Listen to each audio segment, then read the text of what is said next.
Good morning. I'm Ian McKee, White Burkett Miller Professor of Public Affairs here at the Miller Center, and I'm really pleased to welcome you this morning to our event on the second Trump administration and the future of American healthcare. You can read the full bios of our distinguished panel on the event website, so I'll just very briefly introduce them and we'll get started. To my left, we have Vivian Riefberg, who is a Miller Center faculty senior fellow and also professor of practice at the Darden School of Business here at UVA, where she holds a David C. Walentis Jefferson Scholars Chair. She retired as a senior partner with McKinsey & Company after more than 3 decades with the firm. Next to her, and joining us for the first time, is Jonathan Crow, assistant professor of neurology and public health sciences at the UVA School of Medicine. Jonathan has joined the Miller Center this semester as a faculty fellow, faculty senior fellow, I should say. I should also note that he is a graduate of UVA, and during his time as a Wahoo, he worked as a student researcher for the Presidential Recordings Program here at the Center. So it's wonderful to welcome him back to UVA and to the Miller Center. Finally, we have Mimi Riley, the Dorothy Danforth Compton Professor here at the Miller Center. Mimi is also Professor of Law, Professor of Public Health Sciences, and Professor of Public Policy here at UVA. With me, she also co-chairs the Miller Center's program on healthcare policy. As normal with our events, if you have a question, you can note them on the cards that are at your seats. Alfred Reeves will collect those and pass them on to me. If you're in our online audience, you can ask questions through the Q&A feature on Zoom. So to begin, we're at an interesting moment, as always, in American history these days. And in particular, we are in the midst of, obviously, the federal government shutdown, now entering its 4th week. I believe it has just passed, or will pass today or tomorrow, the shutdown of 1995-96 as the second longest in history. Healthcare is at the center of the dispute. So, Vivian, can you walk us through what's at stake and what's going on? Well, first of all, thank you very much for having me today. The shutdown has occurred over basically one issue. The issue is on subsidies for the people who get their health insurance through the marketplace as a part of the Affordable Care Act. There's about 22 million people who obtain their health insurance that way. And there's 2 levels of tax credits, which are the subsidies. They are the original subsidies that was part of the passage of the Affordable Care Act and went into effect in 2014. That's not what we're debating. We're debating the enhanced subsidies that were part of the American Rescue Act in 2021. Those subsidies are due to expire, those enhanced premium tax credits. And that's the fight. And what's interesting, I would just like to add a few thoughts on it as to the people who are impacted by this. There are more people, 80% of the people are in states where President Trump won.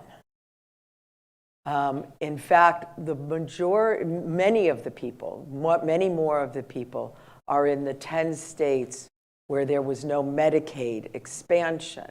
And this is a form of getting people some help for their health insurance in those states. So for example, 24% of the under 65 population in the state of Florida gets a subsidy through this program. 14% of Georgians under 65. So this is not evenly distributed across the country. And just one further thought, of the 22 million people, about 7 million are expected, if these expire, to lose the full subsidy. They will get nothing. The remainder will continue to get something having to do with the first subsidies.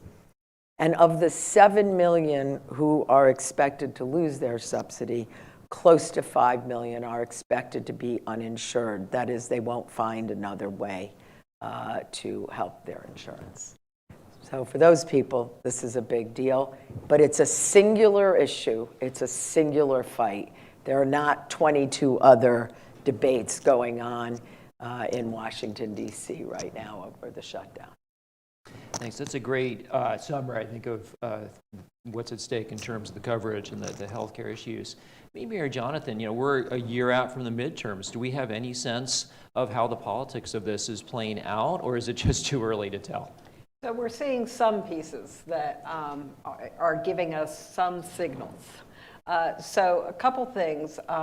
One is you're seeing a new debate on whether people really want to have insurance. So Ron DeSantis this morning said, actually, people don't need real health insurance.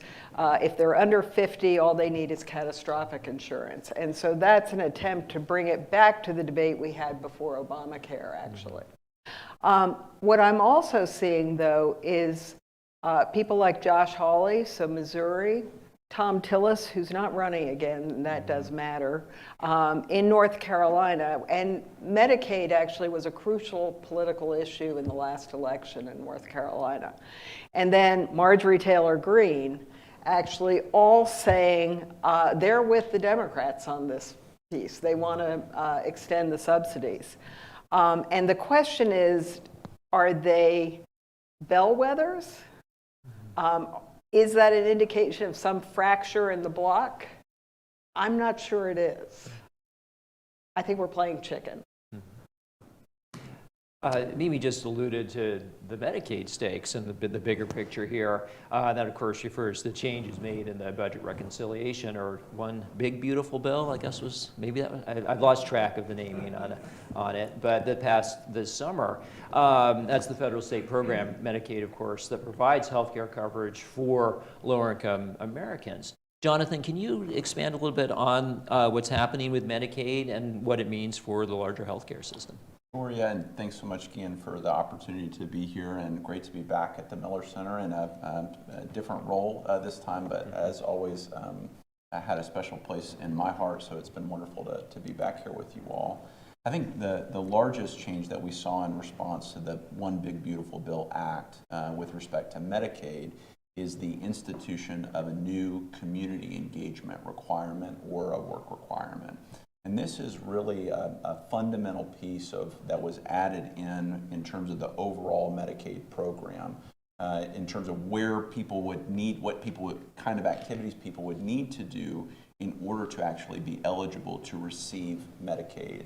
Some states, like Georgia, have already had a work requirement as part of Medicaid eligibility, but it hasn't been a universal requirement. It's interesting, if you look at the requirement itself, it's not strictly speaking a work requirement. There is actually some variability with that. There is a requirement that people spend at least 80 hours a month either looking for work or volunteering or being in school. So there is a little bit of flexibility written into the bill. There's also, but there are a lot of unanswered questions in terms of what it will actually look like. A major reason for this goes back to the way Medicaid is organized. And Medicaid is a health insurance program that is dually financed by both the federal government and the state governments. But importantly, it's actually administered by the state governments themselves. And so this gives the states a lot of flexibility in terms of how they actually institute some of these requirements. And that really is written into the legislation. States have a lot of latitude that they're going to explore in the next really 12 to 24 months in terms of what community engagement looks like in their respective states. And so, interestingly, even though One Big Beautiful Bill was passed in the federal Congress, really right now, I would say for Medicaid, a lot of the action's happening at a state level. And so this is a really important point that it's state legislators in Richmond and a number of other state capitals right now who are determining what this will actually look like for people in their states. Where will the exceptions be? What will the requirements be? And so this is really a central issue in terms of how Medicaid will change really going forward. Can I add one thing? Absolutely. I think what Jonathan says is very important, but I think there's another backdrop issue in Medicaid as part of the Big Beautiful Act, which is I won't torture you with the glorious details, but there's a whole set of provisions to try to address what are called provider taxes and the way states have been seeking to get additional funding out of the federal government and have been successfully doing it. And it's not a partisan issue. It's not a red state or blue state. Every state has been pursuing this approach, and there's an attempt, more than an attempt, there's a plan as part of the Big Beautiful Act to really scale back on the use of those provider taxes, and the financial implications for states is going to be significant. And again, often in some of the states that would surprise you in terms of the politics of the states. And to develop that a little more, when we talk about these provider tax provisions and funding provisions, what we're mostly talking about is hospitals, and especially hospitals that serve relatively low income, often rural, sometimes inner city populations. And there's a real question about whether these changes are going to threaten the survival of hospitals that are already financially challenged. If I remember correctly, there's, I think, a $50 billion fund in the bill to provide some support. But the potential cuts, depending, as Jonathan said, on what states do, are dramatically larger than that amount. And there's also correct me if I'm wrong, I think there's a lot of uncertainty of exactly how that $50 billion will be allocated. You get to apply, you get to demonstrate programs, and in fact, it's happening. I think things open up next month for those applications. And it really probably raises what is, I think, a fundamental disagreement about the role of Medicaid in health policy more broadly. I think that, broadly speaking, there's kind of one group that I would say is more traditionally reflects the thinking of those that would have written the Big Beautiful Bill Act, where really see Medicaid as part of a part of the social safety net, and it's really intended to be restricted to a pretty narrowly defined group of people.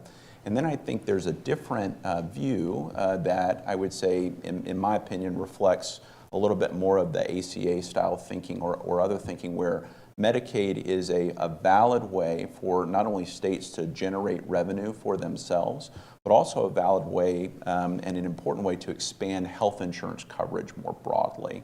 And so I think at a pulling back a little bit, at a higher level, I think a little bit of what we're seeing is this fundamental disagreement play out right now. And so there's a little bit, I think, in the One Big Beautiful Bill Act with respect to Medicaid, a little bit of a course correction. As Vivian raised earlier, it is tied into this question of which states participated in Medicaid expansion, as part of the initial Affordable Care Act legislation, and why, we can talk a little bit more about maybe why some of those states are, surprisingly, maybe participating more in the enhanced tax credits as well. Although you're seeing a disconnect between the politicians and the public, because Medicaid is still polling very high across the board. Yeah.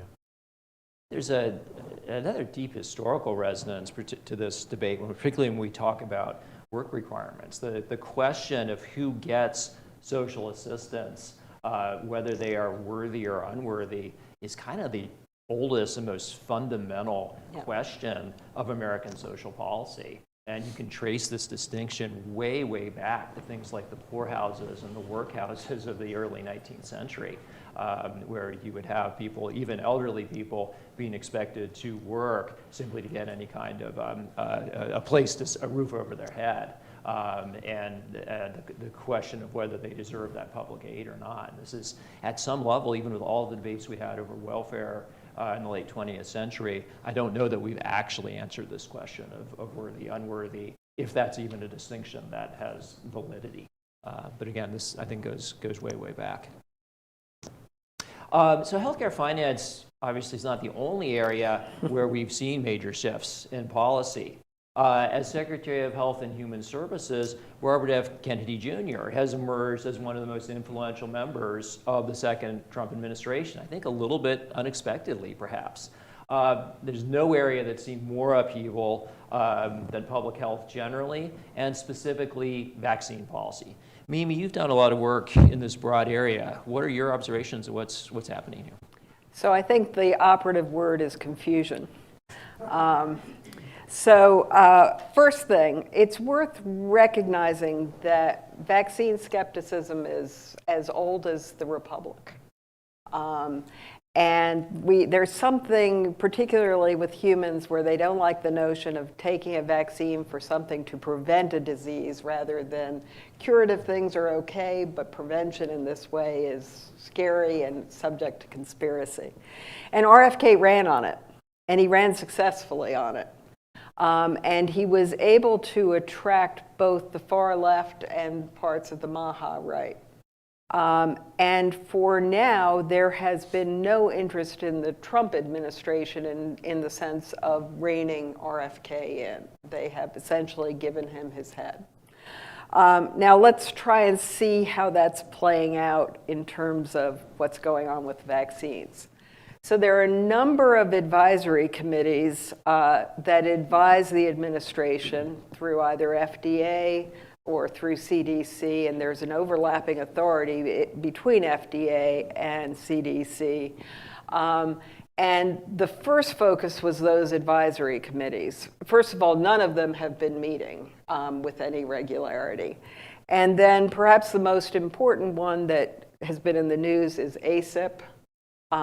You will recall that RFK Jr. fired all of the current members of ACIP and reconstituted ACIP with hand-picked representative scientists. So I don't want to actually say they're not scientists, but hand-picked constituency.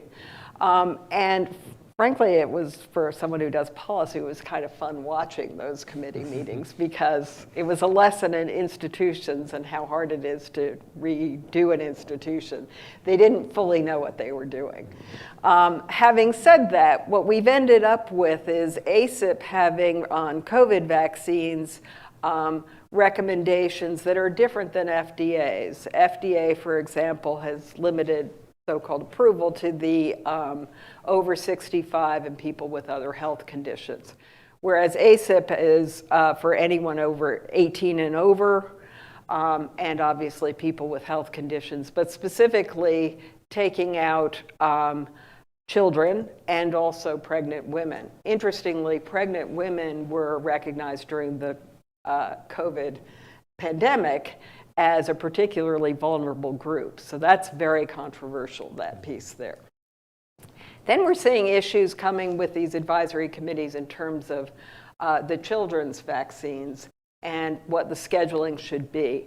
RFK has always pushed against birth vaccination, pushed in the sense of widening out the schedule, not eliminating the schedule entirely, but pushing it out.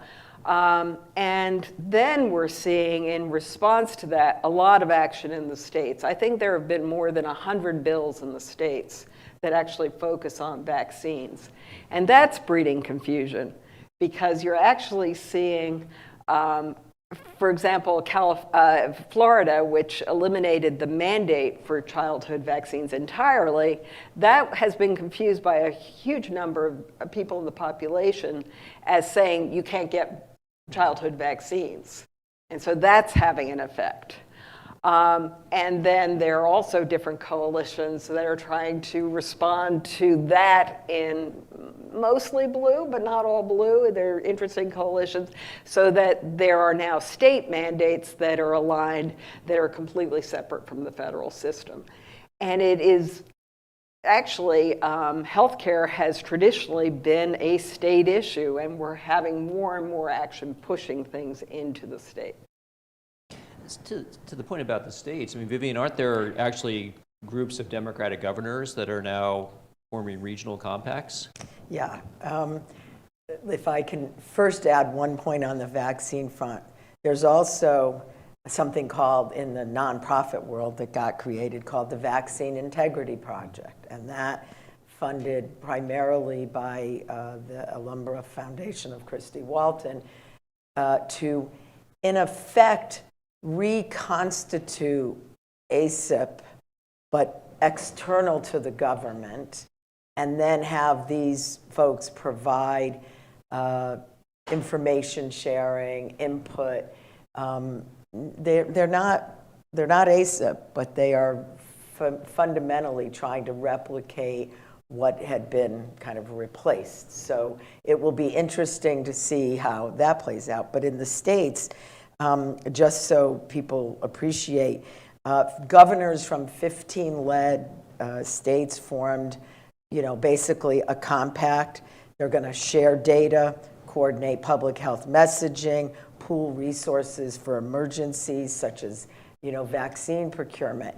And I think what's interesting about this is that they did it together, not just that they states one by one. And I think it was an attempt to deal with some of the confusion issues. If every Democratic state did something a little bit differently, I think it would be more confusing. And they're trying to say we're going to be evidence-based, keep very clear scientific standards, and are, really pushing on what I'll call the science message, the evidence message, that's what they're going to continue to be about, and that interstate cooperation is going to be helpful and necessary. And there are some who, say that they expect this to grow over time, whether it's on Medicaid issues or some of the other things. But it really started out over some of the vaccine issues. Yeah, and I would just say we certainly see this clinically play out. There's a lot of uncertainty with respect to some of the changing vaccine policies that come up clinically when we're talking with patients. That does reinforce itself pretty strongly, especially when children are involved. Certainly, I think if you look at one of the kind of history of the modern vaccine skepticism, a lot of that goes back to the 1998 Lancet article about the MMR vaccine, which was later retracted by the journal and disavowed by the author. But there were concerns about conflicts of interest and scientific integrity in the actual research process.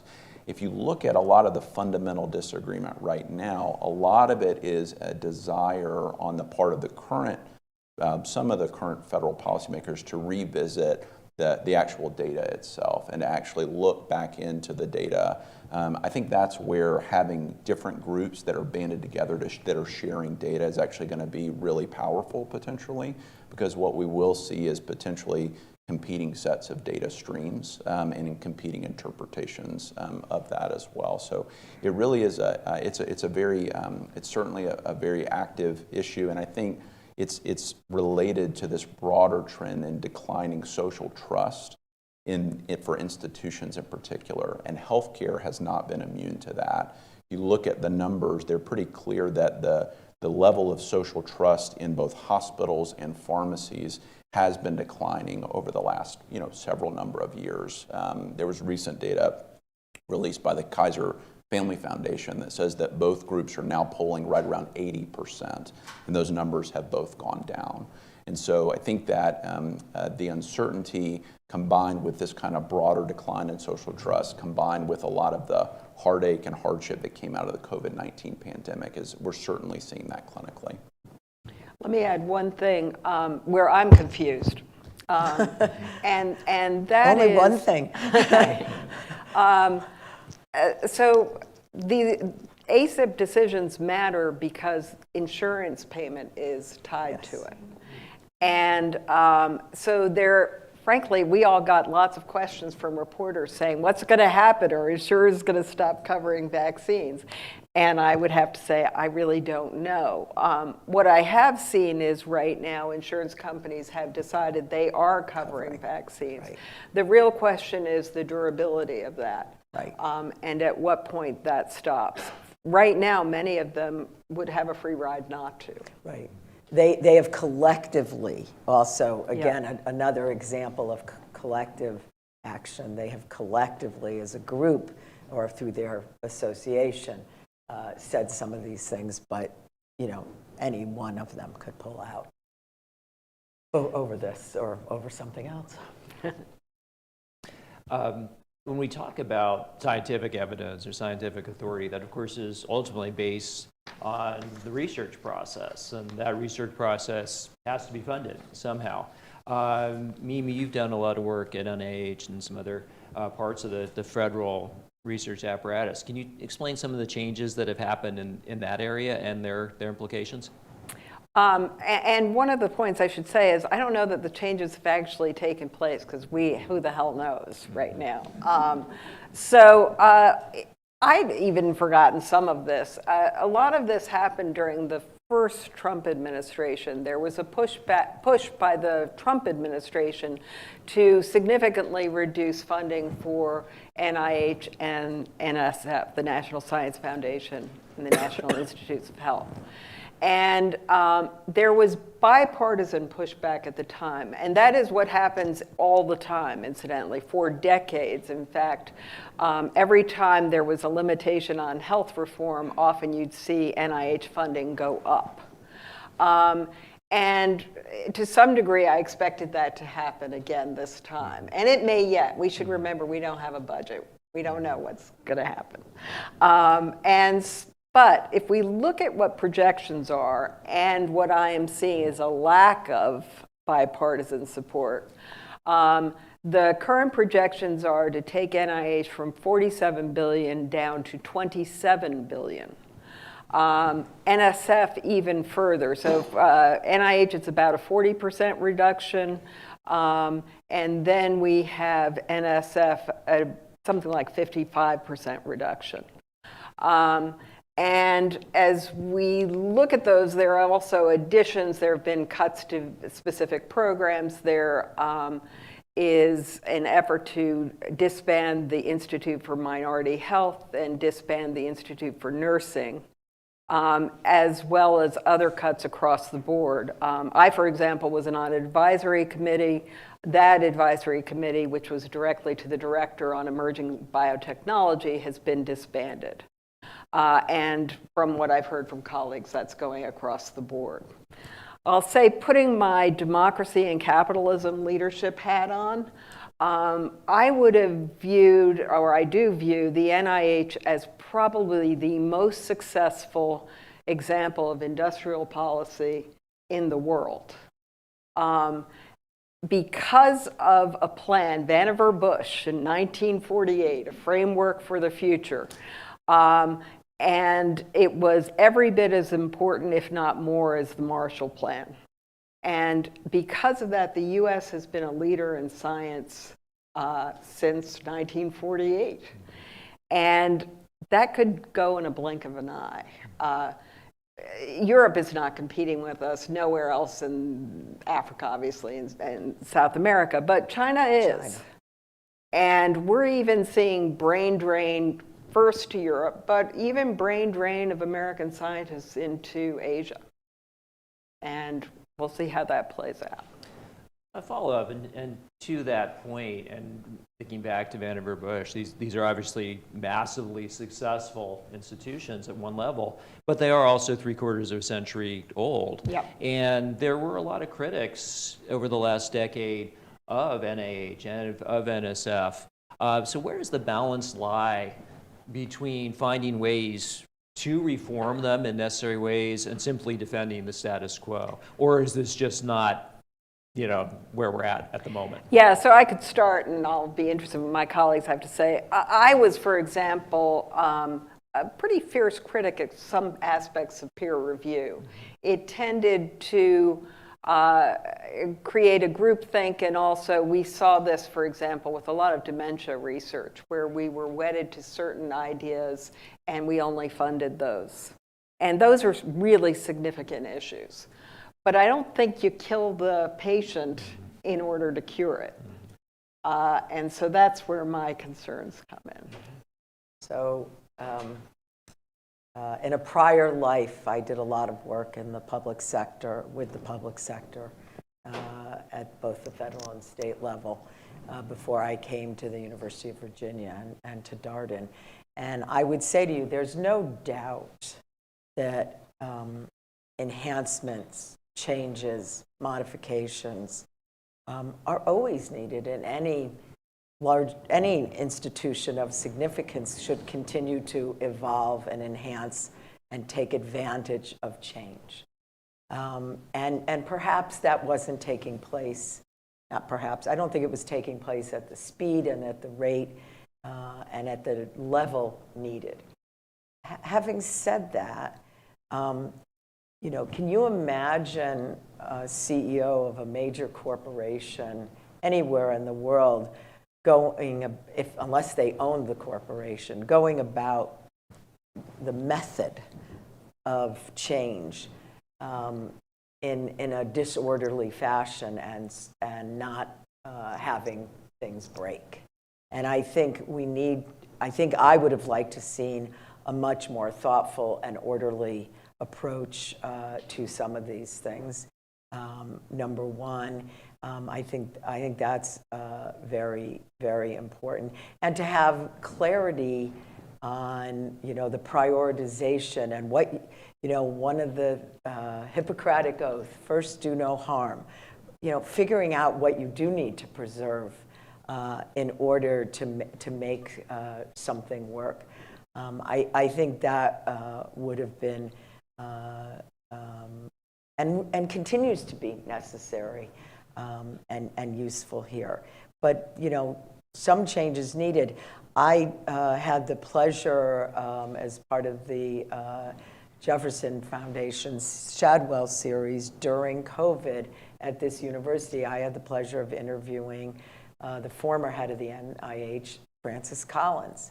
And I directly asked him if the NIH had missed the boat when it came to some of the funding of younger, less developed scholars and their research, including the person who really was critical to the mRNA vaccine. And in fact, the NIH had defunded this woman in her time at the University of Pennsylvania. And to his credit, Dr. Collins said, yes, we missed it. And we've been trying to figure out how to fund earlier innovation, more newly developing scientists. So there's change that's needed. But that's thoughtful change, in my view, not rampant change just for the sake of it. A couple of just additional points. So one is that from a university standpoint, I'm not speaking on behalf of the university, but if you look at the breakdown of extramural funding that comes to UVA, the NIH or HHS related funding is right around 50% of that. And so it is a major issue for a lot of universities like University of Virginia. To put a little bit of visibility on what this looks like on a practical level, these grants often occur from the NIH in about 5-year segments. There's a little bit of variability to that, but I would say that there's a couple reasons why they've historically been helpful for researchers. So one is they're very stable. So it's been a very stable source of extramural funding for the researcher to actually plan her or his experiments. It also has given the grants typically have been a little bit larger, and there are exceptions to that, but they've been larger than a lot of private foundation research as well. And then there's been a pipeline where researchers can go from early stage career development research to independent research. They can build research programs that span, in some cases, more than a decade at some of these universities. And that has provided what I think is, in my view, something that's very key, which is predictability. And that is something that, for a lot of this research to continue to flourish and develop, these researchers, especially that are at universities, need a sense of predictability. And they need a sense of predictability that actually spans political administrations. And this is just me speaking for myself, but it's difficult to imagine scientific progress happening in a scenario where people are not able to plan out that level of development. And I think that it's one idea if we're going to say, we want to revert to maybe an era where the NIH or other federal agencies weren't primary research funders. But if we're going to do that, what I would like to see is a little bit more of a transition plan for that, and a little bit more of a plan to flow, as opposed to sort of a light switch. Yeah, and without maybe a plan to change the way funds flow in other places. I think Jonathan has given you a wonderful example of what I meant when I said the disorderly component of it. Change is needed in a lot of circumstances, but having a thoughtful method for achieving that change. Without reversals. Excuse me? Without reversals. Without reversals, yeah. Hiring, firing, rehiring. Yeah, so many consequences and implications. We should, of course, remember that not everything in healthcare is being driven by the Trump administration. I guess in 2025, everything else is being driven by AI. So I wanted to turn to that briefly. And there are lots of things going on in this area within healthcare, and we think the longer durée possibly can end up being even more important than anything else we've talked today, or maybe it's hype and we're in a bubble. Vivian, you're coming out of the business world. Can you walk us through what you're hearing about AI and how it's changing the business side of the healthcare industry? So read my bio, because I do sit on boards of various enterprises, including some for-profit enterprises, including people who participate in the AI space. I think I was teaching yesterday to a group of students, and I said to them, I started my career without a computer, without a cell phone, and with no PowerPoint. And they looked at me almost in horror, but I said, I'm not that old, okay? It's basically one generation of change. And I think AI, we're going to be saying that probably faster than computer, cell phone, and internet. But we're going to be seeing, and we are already seeing it, permeate all kinds of businesses, all kinds of enterprises, and that includes healthcare. Now, you see it more on the administrative side of, how, revenue cycle management, how claims get paid from the hospitals to the insurance companies and back and forth. But we are also seeing it on the clinical side. And I believe it has the opportunity to democratize excellent care. Because if we really know what works, and we're not completely dependent on just one amazing doctor, but that doctor can draw on the fullness of knowledge across many, I think we can have a revolution on the positive side and eliminate a lot of the unnecessary variability that goes on in healthcare that is both costly and bad for outcomes. So what I would tell you now, absolutely, you cannot go into the boardroom of really any company, not just healthcare, and this isn't a major topic of conversation, a major investment, in what's going on, and a real challenge, I'll say this from a university perspective, of how do we educate and bring people into this so that they can use it productively.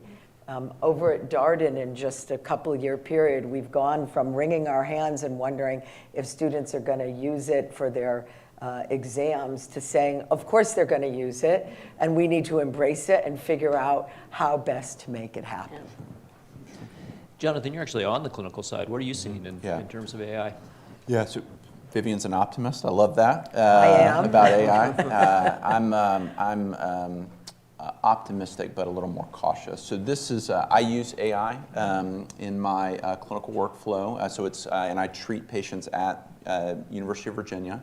So this is my work-issued cell phone right here. I won't, it's an iPhone. I won't open this up and show you the medical record, but the way that that this works is when I go into a clinic visit now with a patient, which I do this for pretty much all my patients that I see multiple times a week at the medical center.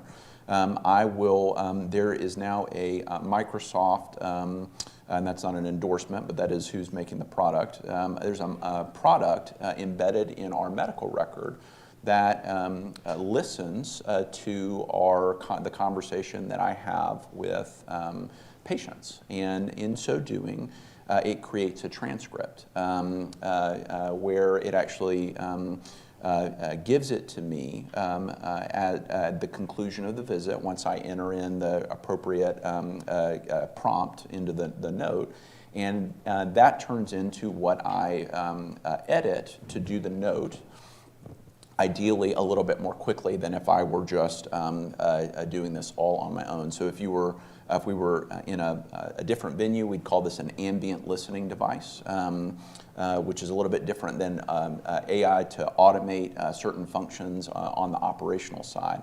But what I'll say is a couple of things about this. So number one, I think I think that we should be thoughtful about understanding how data is going to flow in this current era. So the data that we collect through this device, I, as a physician, as a board-certified physician, am actually curating this information, because what happens is I receive a transcript through the technology, and then I have to edit that information.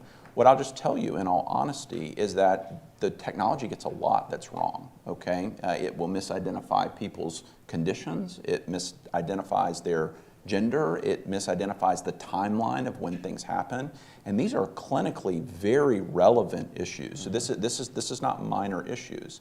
Now, what we're told is, so then the question becomes, well, what happens after I curate this data? Well, it's retained by the company for a process, in a de-identified way, for a process that's known as product improvement. So that's interesting, but what that basically means is that I'm sitting in the room curating the data for the company, and then I'm handing it over to them so that they can improve the product. Well, it's not hard to kind of think that there's a future in which they're going to plan for the technology to be able to interface directly with the patient without me being there. And it's actually going to use a patient's demographics and the information that's collected to offer suggestions without me needing to be there. So it automates my clinical role. And you don't have to take my word for it. Bill Gates is on the record as saying he thinks AI will replace doctors in the next 10 years. And so I have a little bit of concern with the ongoing process that I'm collecting this data, handing it over to the company, letting them improve the product. I'm actually paying them to do this, or the health system's paying on my behalf. And then I wonder, what is the long-term goal here?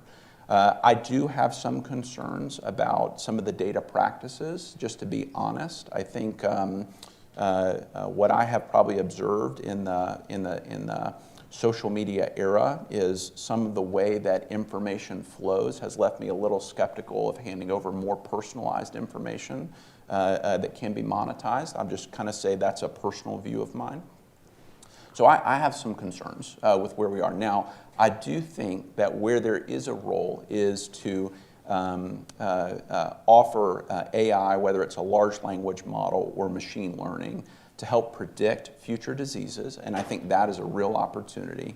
And then I think there is an opportunity to have it augment what is actually happening, to be a tool that's used. And I think that's the conversation we need to have about AI, is what does an effective partnership look like between the technology, the clinician, between the private sector, and between the government. And and when I think about the future of AI and how I anticipate that evolves over my career, that is what I would hope to see. Yeah, I think in the business world, this notion of enhancing what is done by the humans, that the concept of a partnership, and I would include the patient in that partnership between the clinicians, the AI, and the patient, and what is the role. But I am sure you're happy that your what they call pajama time at night, when you at least have some help with the transcription. There are things that hopefully make your life a little better. There are, but what I will say is, these are meeting real needs, but the problem is actually that the documentation burden has gotten out of control. And so that's the issue. And so while I do appreciate the help with the documentation, course, you wish the documentation what I think we should diminish. also do is have an honest conversation about why there's a market need in the first place. And that's that the documentation has gotten absolutely out of control. I'll add just a few more things, because we looked at this on NextTrack, the NIH committee, and we've created data barons. The large insurance companies are, at a minimum, data barons. And as you look at data barons, you have to wonder, first of all, sometimes motivations of how they're choosing to use data. Also, which groups are being left out as you think about data, or being affected differentially. And I think AI is, it really is a boon. That data is, we talk about it like oil, that's the old metaphor. But there will be groups that are harmed, and we have to recognize that. Yeah. I will say, in the drug world, I have hope. It should be a mechanism. In some ways, the process we go to identify drugs is medieval. And there is hope with AI for identification. Although I already am seeing things in the press. AI was supposed to solve this. Why aren't we seeing anything? That may be a little too soon. Yeah. That machine learning approach can be helpful for taking in some of that large data and understanding how to be a little more thoughtful and strategic about it. Excellent. I'm struck by your observation, Jonathan, about we need to have a more fundamental conversation about why. I think we can apply that point to almost everything in healthcare. There's so many layers that are created. So with our last 10 minutes or so, I'm going to move to questions from the audience, and I've got a bunch of great ones, so we'll get through as many as we can. I'm going to start with one, though, that goes back to the question of RFK Jr. and his approach. And the question is this. Previously, pre-Kennedy, weren't NIH and FDA totally co-opted by Big Pharma? A nice, simple question to tackle here. So I don't think so. And I guess where I'd quibble is on the term totally. Okay. There is, by definition, a revolving door between the agencies, pharmaceutical companies, and science. And I can paint you a picture that would be entirely positive of that, and point out to you that it is very difficult to do science unless you know science, and therefore you're going to see movement. It's also difficult to send your kids to college on a federal salary. So you're naturally seeing people move into industry and backwards from that. with the appropriate guardrails, I think this revolving door is not, and I don't want to use the pejorative term, but this cross-feeding movement is actually very effective. It takes a career to learn science. You're not going to just develop this because someone appoints you to something. So I think the operative word is guardrails. And I think we can figure that out. Some of our conflicts of interest rules are kind of silly in some ways. We haven't figured out how to do that appropriately. But again, I think the notion of saying we're going to throw them all out and put in quasi-scientists is not terribly helpful. Okay. All right, next one. How well prepared is the U.S. for a possible future pandemic at federal, state, or hospital levels? You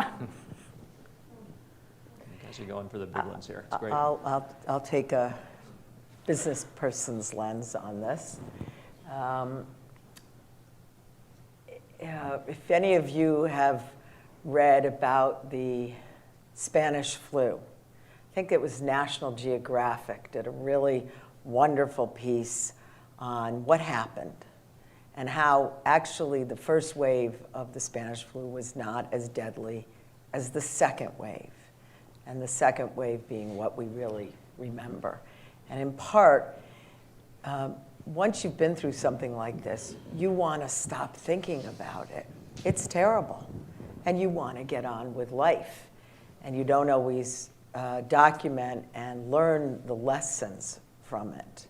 And that was part of what this article spoke on. I teach a course on leading in uncertainty and crisis at the Darden School. And one of the pieces of my research has been to speak with executives who have led through these things.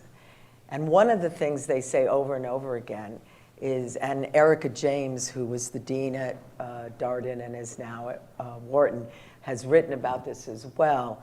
The whole idea that people want to get back to normal.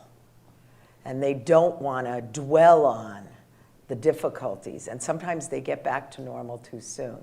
And they don't learn the lessons. I don't think we're as ready as we need to be. I don't think we have codified and really appreciated as fully the lessons we should have learned. I think we've turned a lot of it into partisanship and political debate unnecessarily. An example in my mind is I think we could learn a lot from Warp Speed. Oh, yeah. I think Warp Speed was incredible. And there's a lot of incredible lessons to be learned from that effort. And yet now we, barely talk about it, barely recognize it, barely celebrate it. And so, and if you look at people who are experts in this field, they're pretty uniformly concerned. Yeah, it's. I think there's a challenge with certainly the unpredictability of what a future pandemic or an outbreak will look like. I think that part of the challenge with some of the social trust falling after the pandemic is it probably has, in my opinion, inhibited a conversation about lessons learned and about how to apply that for the future. I think one of the challenges on the clinical side is the pandemic required a lot of changes in clinical operations and a lot of very quick evolving of clinical practice. And there's an open question whether that was effectively communicated, whether we were able to communicate that with humility and honesty, and I think compassion for the ways that people's lives were being disrupted. I think that is going to be an important lesson learned for the future. If we're going to ask people to have major changes in their lives, in the way that they live and they are paid, the way that they support themselves and their families, where they live, et cetera, I think we need to be a little bit more understanding of the level of sacrifice that we're asking for. And I hope that we're able to do that. I think that Operation Warp Speed is a really good example of a success story, frankly. And interestingly, I do think, I don't know this personally, but I suspect that the president sees that as a part of his legacy long term. At least that's my sense. He does mention it periodically, but wistfully. Yeah. I worry about CDC. Frankly, it didn't do very well during the pandemic, let's be honest. There were lots of problems with CDC already. Steve Morrison chaired a committee I was on that actually did a blueprint for improving CDC. And if you take that blueprint and sort of go the opposite of our recommendations, that's where we are right now. And I don't see how we function without an operational CDC. If I were to say some positive notes, remember a pandemic is international. And other countries are studying this pretty carefully. They may not do it the way we would do it, but at least there is action going overseas. I would put quite an exclamation point on what Mimi just said. Our colleagues around the world are looking at this. All right, next question, another easy one. What observations are you seeing in universities or medical centers related to DEI in research and clinical work? Let's let Jonathan take that one.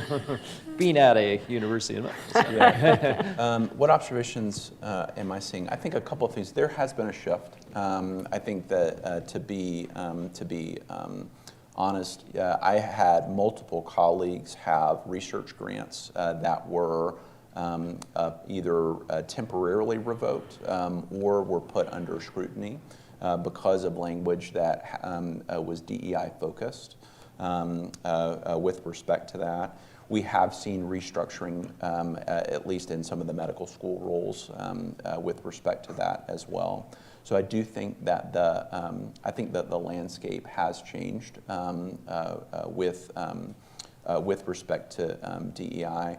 What I will say is, if you look at for the future of clinical practice and research, and this is just my opinion, if you look at the groups of patients that are actually affected by certain diseases, dealing with, there's always going to be nuance and language that's applied to try to understand and study that a little bit differently. So previously, there was language around social determinants of health. That language evolved into social and structural drivers of health. There's new language, DEI is not strictly that, but was really related to that in my opinion. Now there's a conversation about non-medical factors being related to health. We're all here in part because we believe that insurance status is one of the non-medical factors that is really important for health, and we could point to not only personal experiences but a body of research that supports that line of thinking. So I do think that the landscape has changed. I think that it'll be, but it's an evolving one, and in my opinion, it is part of a longer series of changes, and I think it'll be interesting to see how things evolve in the future. Excellent. Well, this has been wonderful. I think we've all got a lot of new insights from the panel today. I want to thank you all for your participation and everything you shared with us this morning. And thank you to our audience, both in the room and online, for joining us this morning. Please come back.